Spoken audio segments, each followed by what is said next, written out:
Guys, so itutur ko kayo kung ano itsura ng room na pinag-stayan namin dito sa second floor kami. Let's go, go, go!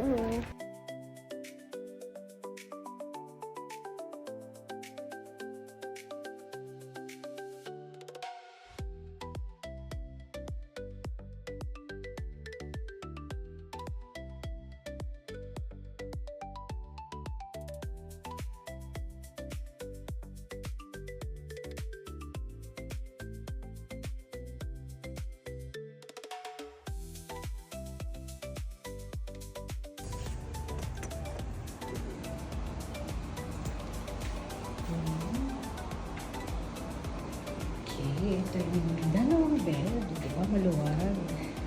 Pwede sa kanila. Yan, may TV.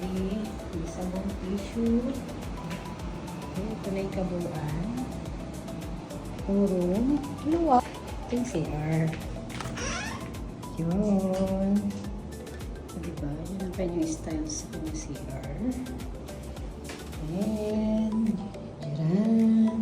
Hot and cold daw to. Body bath. Okay. So, ito yung kabuuan ng kwarto.